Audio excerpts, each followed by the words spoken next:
Good morning, Honorable Chief Ministers, ladies and gentlemen. It is my great pleasure to welcome you to the 16th edition of the India Today Conclave, and the first in Mumbai. Although I spent most of my life in Delhi, I have some connection with Mumbai. I actually grew up in Mumbai in the 1950s. It was Bombay then. There were no high-rises, no traffic jams, and certainly no pollution. It was, in fact, a blissful childhood. Also, 38 years ago, we started, yes, I'm old, a city magazine here called Bombay. Our first cover story was titled, "I'll be nuts to live here, but I'll be crazy to live anywhere else." I presume it's still the same. Mumbaikars take such pride in their city, and probably the debate of Delhi versus Bombay still rages on and will never end. Well, we are here to bridge the gap in some way.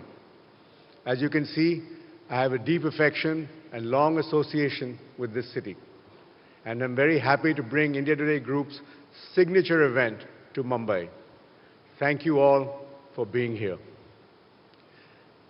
Somehow the India Today Conclave has always had a date with history. The first conclave was held 4 months after the first, most catastrophic event of recent times, the 9/11 attack in 2001. And since then, for the last 15 years, we've had many of the greats of the world at the conclave.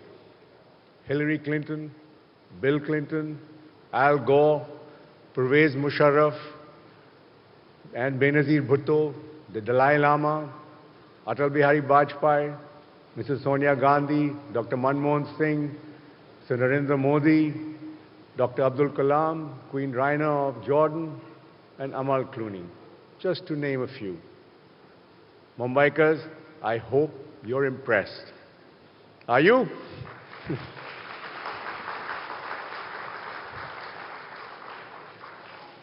Today we hold the conclave in the shadow of Brexit, the Trump victory, demonetization, and the stunning results of the 5 state elections held last week. All momentous events. As you can see, much has changed since our last conclave last year. In fact, the last year has been as traumatic as it has been dramatic. Nothing is as it used to be. It's no surprise that post-truth was the Oxford English Dictionary word of the year. Suddenly everything that is a lie is the truth, and everything that is true is a lie. The world is now being divided and defined differently. Left or right is no longer the only binary. The divides are wide and widening. Open societies versus closed ones. Rich versus poor. Elites versus masses. Nationalism versus anti-nationalism. Freedom versus censorship.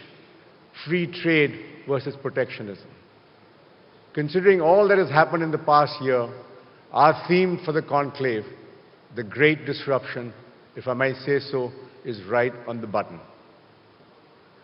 What are these great disruptions which are transforming India and the world? I believe fundamentally there are 5 such forces at work. In many ways, they're interconnected and they interplay with each other. The first great disruption is the backlash to globalization. There's little doubt that globalization has benefited the world economy and pulled millions out of poverty, but one of its unintended consequences has been that it has helped the elites more than the masses. In the age of multilateral trade treaties, many Americans came to view free trade as a job killer and an impediment to wage growth, concerns that were in fact rooted in reality. In America, between 1999 and 2011, cheap Chinese imports eliminated about 500,000 US manufacturing jobs, and perhaps as many as 2.2 million jobs in total. No wonder Trump's call for America first has resonated so well in his country. The whole outsourcing model of shipping jobs abroad is under threat, with serious consequences for our software industry, which is worth $150 billion and employs 10 million people.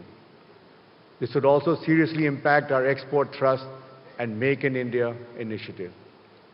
The architecture of global trade as it has existed for the past 70 years is being challenged. In a way, it all started in June last year with Brexit, where the people of Britain decided to retreat into their shell.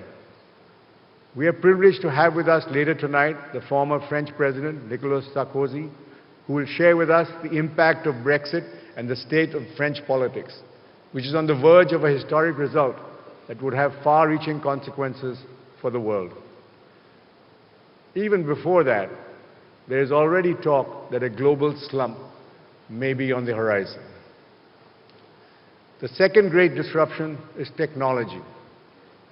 The pervasiveness of internet is transforming the way we eat, live, shop, travel, and even the way we interact with each other. It has given us rise to the sharing economy, the collaborative consumption, a hallmark of the millennials, and we have plenty of them, and has changed the way we exist. It makes us use our resources more efficiently, but the result of all this changes is that it affects existing business models and, most importantly, jobs. Add to this the increasing use of automation, and the loss of jobs becomes the biggest disruptor in a nation's political economy. I believe jobs is the biggest issue we have faced with in India today. For every 10 million youngsters become eligible for jobs which are simply not there. The performance of this government, I'm sorry to say, so far is very dismal on this front. And we are sitting on a time bomb of anger and frustration. We have several industrialists, policymakers, and experts in the next 2 days who will discuss this. The third most important disruption has been the information explosion. The smartphone means that everyone has the world in the palm of their hands.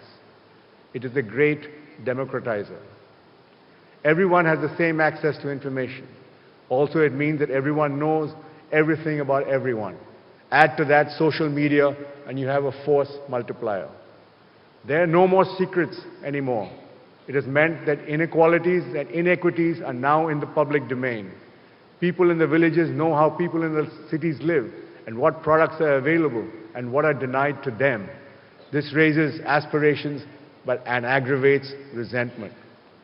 I don't think we fully appreciate this information explosion, which has on the minds of people who have never had it before. Remember, all revolutions first start in the mind. On the flip side, there's greater transparency and accountability in public life. The slightest wrongdoing is pounced upon by social media and channels in India. There's nowhere for anyone to hide. The fourth greatest disruption is the assertion of identities. These could be regional, linguistic, sexual, communal, and even casteist.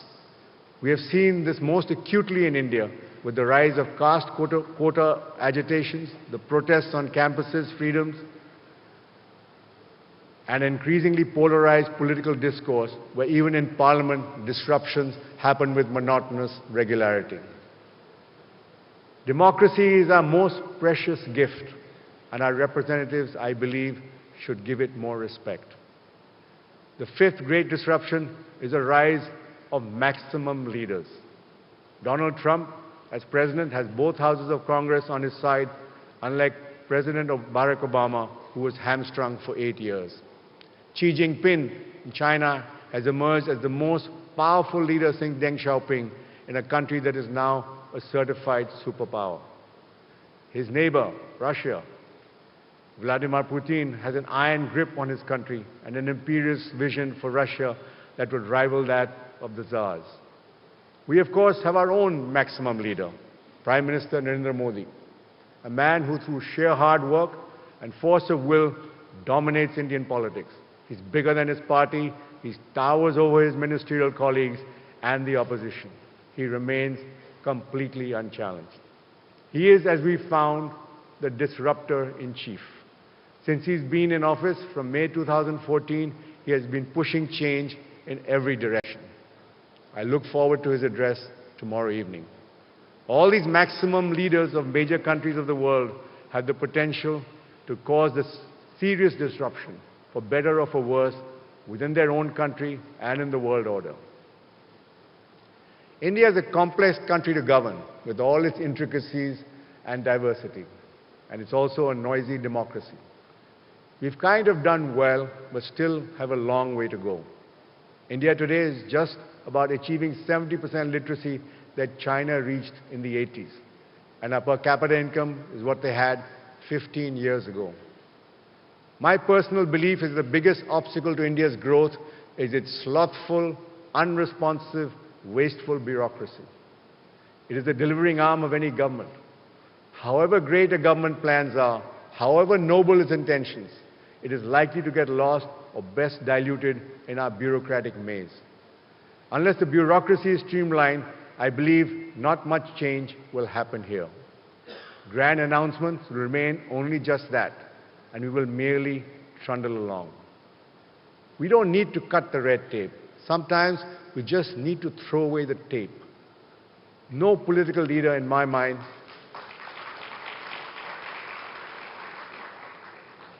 till date has had the courage to make a frontal attack on the bureaucracy. It is just too large. At best, they've done homeopathic treatment when surgery is required. We're a smart, creative, hardworking people. The government just needs to provide an enabling environment and let us do the rest. You will be hearing from many central ministers today about the specific details of the innovations in governance. Also, chief ministers of politically significant states will explain how they have put their interests on the national agenda. We're also privileged to have President Pranab Mukherjee with us later today. He's a man whose sense of history and phenomenal memory are as well developed as his insight into politics. He's been a vocal president in a politically charged environment and has never shied away from speaking his mind, whether on dissent on campus or about maintaining parliamentary democracy. Academics, business titans, sports stars, young inheritors, actors, college activists, lawyers, diplomats, you will hear from them over the next 2 days. They're all movers and shakers in their own fields. You will watch premieres of short films, specially made for us by top-flight directors. Performances conceived for us by actors at the top of their game. A demonstration of virtual art and a conversation between two iconic actors, the ageless Amitabh Bachchan and irrepressible Shah Rukh Khan. Ladies and gentlemen, the conclave is a celebration of ideas and a movable feast for your mind. Partake of it with joy. We hope you enjoy the 2 days as much as we've enjoyed putting it together for you. Thank you and happy conclaving.